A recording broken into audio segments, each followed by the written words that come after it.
प्यारे बच्चों, good morning. आज हम आप सबको पढ़ाएंगे नाभिकीय ऊर्जा। तो इसमें पहला जैसे हेडिंग है द्रव्यमान ऊर्जा संबंध।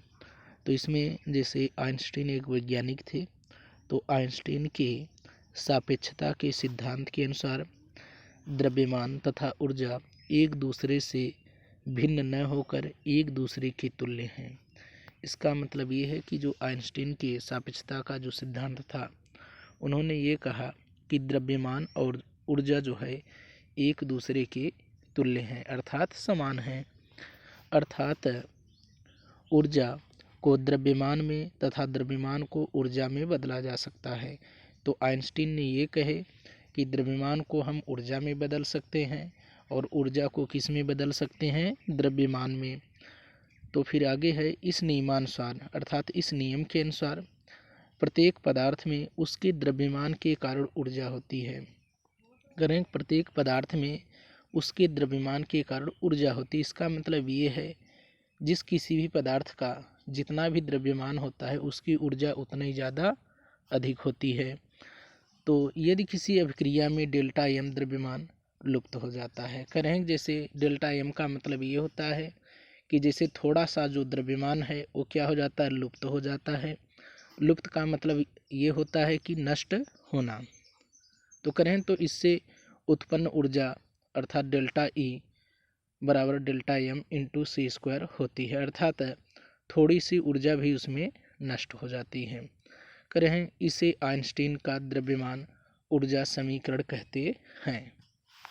अब इसमें आगे है जैसे नाभिक की द्रव्यमान क्षति, अर्थात नाभिक में कितने द्रव्यमान की क्या हो जाती है, क्षति हो जाती है, अर्थात नुकसान हो जाती है। तो इसमें करें किसी नाभिक का वास्तविक द्रव्यमान, वास्तविक का मतलब क्या होता है, जो उसका रियल द्रव्यमान हो, करें उसमें उपस्थित न्यूक्लियनों के योग से सदैव कुछ कम होता है। करें उसमें उपस्थित जो न्यूक्लियन का द्रव्यमान होता है हमेशा उससे कुछ कम होता है। द्रव्यमानों के इस अंतर को ही नाभिक की द्रव्यमान क्षति कहते हैं। करें द्रव्यमान के इस अंतर को ही, अर्थात द्रव्यमानों में जो ये अंतर पाई जाती है, इसी को ही हम क्या कहते हैं, नाभिक की द्रव्यमान क्षति कहते हैं। और जो द्रव्यमान क्षति निकाली जाती है वो कैसे निकाली जाती है, पहले हम क्या कर लेंगे, न्यूक्लियन में अर्थात जो नाभिक होता है उसमें प्रोटॉन और न्यूट्रॉन का द्रव्यमान कितना है माइनस नाभिक का द्रव्यमान कर देंगे। अब आगे जैसे हम पढ़ेंगे नाभिकीय विखंडन। तो सन 1939 ईस्वी में जर्मन वैज्ञानिक ने ऑटो हान तथा स्ट्रासमैन ने तीव्रगामी लगभग 10⁶ इलेक्ट्रॉन वोल्ट ऊर्जा वाले न्यूट्रॉनों की यूरेनियम, जिसका परमाणु क्रमांक 92 होता है, और उसका परमाणु भार कितना होता है, 238 पर बमबारी की। तो उन्होंने पाया कि यूरेनियम नाभिक दो अपेक्षाकृत हल्के नाभिकों में क्या हो जाते हैं, टूट जाते हैं। और वो हल्के नाभिक कौन कौन होते हैं, एक बेरियम होता है और एक क्या होता है, क्रिप्टन होता है।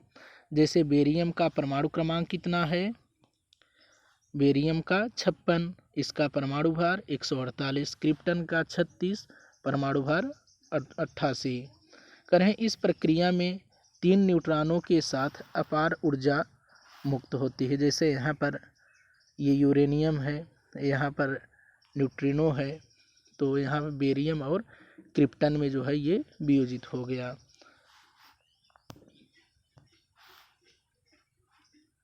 अब जैसे अन्य जर्मन वैज्ञानिक मैथनर तथा फ्रिस ने इस क्रिया को नाभिकीय विखंडन नाम दिया। करें जो जर्मन वैज्ञानिक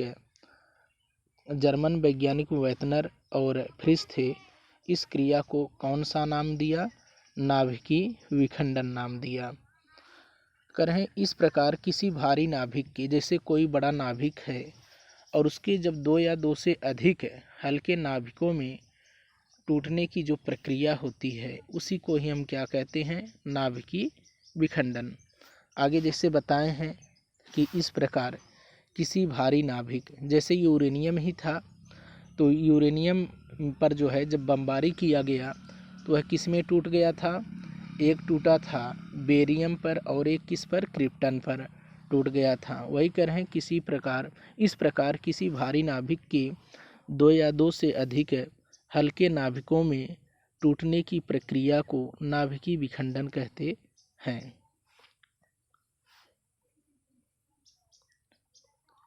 अब आगे जैसे है नाभिकीय संलयन, तो दो हल्के नाभिकों के संयुक्त होकर भारी नाभिक बनाने की प्रक्रिया को ही नाभिकीय संलयन कहते हैं।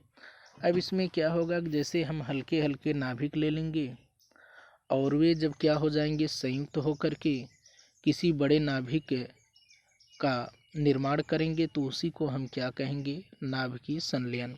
तो इस प्रक्रिया में प्राप्त भारी नाभिकों का जो द्रव्यमान होता है संलयन करने वाले नाभिकों के द्रव्यमान के योग से कम होता है, तो द्रव्यमान की यह क्षति ऊर्जा के रूप में प्राप्त होती है।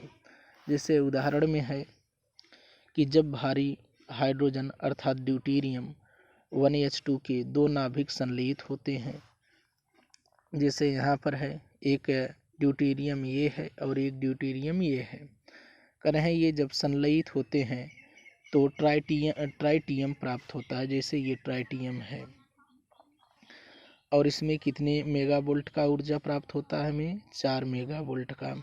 तो कह रहे हैं ट्राइटियम जो है पुनः ड्यूटेरियम से मिलकर, जैसे यहाँ ट्राइटियम है और यहाँ ड्यूटेरियम है, कह रहे हैं कि ये पुनः मिलकर हीलियम नाभिक का निर्माण करते हैं। किसका निर्माण करते हैं, हीलियम नाभिक का। और इसके साथ कितने ऊर्जा को मुक्त करते हैं, 17.6 मेगा इलेक्ट्रॉन वोल्ट ऊर्जा को मुक्त कर देते हैं।